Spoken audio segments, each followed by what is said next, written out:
happening, everybody? You know, I spent a lifetime on stage with musicians, making sure that they could hear what they're doing, making sure that everyone could hear exactly what they want. And you know, you got 5 guys on stage, it's going to be 5 different mixes. Everybody wants something different. It's just what it is. And the thing about the stage, it's a completely different animal volume-wise, how loud it is, than it is out in the audience. Out in the audience, you know, some places have a curfew for a volume limit. You know, you just can't out there punishing the audience. You're not supposed to be punishing the audience, as some people do, intentionally or not intentionally. But the thing is, up on stage, you know, it's about giving the artist what they want. And sometimes they want a lot, as like the guy behind me once said, "Mr. Monitor Man, will you please make everything louder than everything else?"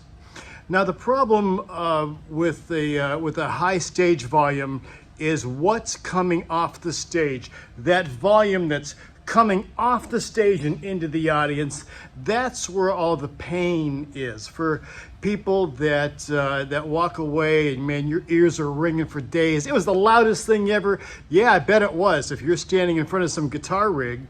Because the thing about a guitar amplifier is it is limited bandwidth. And what I mean by that is that the frequency range is really limited. And it's limited down to nothing but the pain. Everything between 1,000 hertz and 4,000 hertz, that's everything that makes you go, anywhere you are and you're at a show, if the guitar is the loudest thing in the mix, man, it better be EQ'd properly. It's gonna be wincing, it's gonna be peeling, and it's gonna be awful. Because that's not what we want. Because when it's a guitar heavy mix, the frequency peak looks like this, and that's the opposite you want. You want this. You want a little valley there, you know, with all that harshness taken out. You ever see the Rolling Stones? My buddy Dave Nattell mixed them, and he is the master of taking out all the pain. You don't even realize how loud it is because you take away all the pain. That's the trick. The trick is to make it full range loud without it seeming like it's so loud. You know how you could take a 10-year-old kid, plug him into a guitar at the music store, turn it up to 11. Holy Jesus, that's loud. Yeah, you know why? Because the frequency range, it's this fucking big. It's like a whistle. Would you know, take a whistle, blow that. Holy crap, it's loud. Yeah, you know why it's so loud? Because the frequency range is so limited. And that's what it's all about, you know. It's a shame that not everybody in the audio business has a firm grip on that, or else we would stop punishing the audience with all this pain. But when you're at a show and you're leaving away and your ears are ringing, it's definitely because somebody behind the console doesn't understand what they're doing. It's because the band on stage, that their crap is too loud and the wash coming off the deck is just too much to get on top of the PA, because everything should be coming through the PA system. You know, what you are listening to should come from the PA. If you're listening to the stage, you know, 9 times out of 10, it is not a good representation of what the front of house mixer wants to deliver to you. And that is absolutely the truth of the matter. The thing about volume and the thing about loud is perspective, and certainly perspective of the frequency range. From the low lows to the high highs, this area here is the spot of pain. Everything between that 1,000 and 4,000 hertz, that's the stuff that makes you wince when you hear it. When you come back from a concert and your ears are ringing, it's because of those frequency ranges right in there. Now, what I do is when I EQ a rig is I get rid of all that. You can see I take all these big dips down through all of this, all of the stuff that hurts. If you're at a show and the guitar is the loudest thing in the mix, guarantee it's hurting you. That's just how it is. Now, with this kind of EQ cut, as loud as I turn this up, it's never gonna hurt me.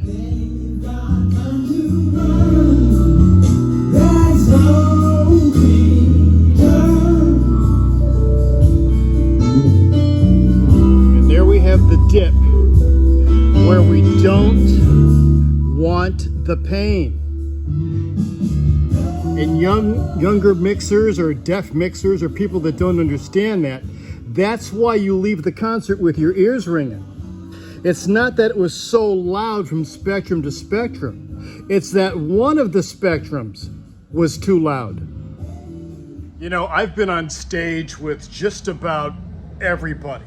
Just about everybody. And I say this, all the heavy metal bands I've worked with, all the industrial, the Chemical Brothers, I mean the loudest full range volume stuff you could consider.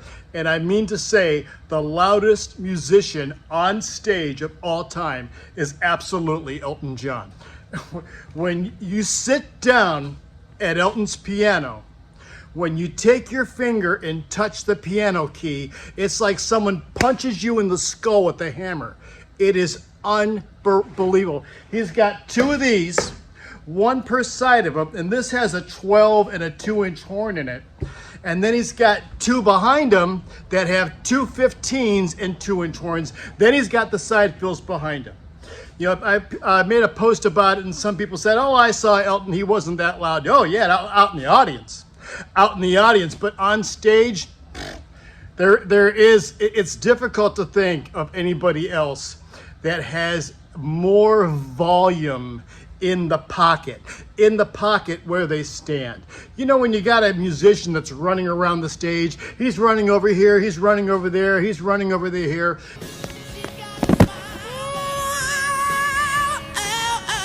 You know, you're following him with the mix. You're taking his mix to wherever he's going. If he's not on ears, if he's old school, he's in the wedges like the old cats do it. That's how we used to do it. We'd follow him around the stage. But when you got a guy that's just in one place, he's not moving and he's right there, that's when you could really make the magic of what he wants, you know. Obviously, most musicians do not want to have their skull crushed when they're playing. But from a guy that's been playing since the 70s, who has this much hearing left, you know, it's just what it is. It's just what it takes to satisfy him. And if Elton wants his skull split every time he hits that keyboard, hey, he could have it. He deserves it.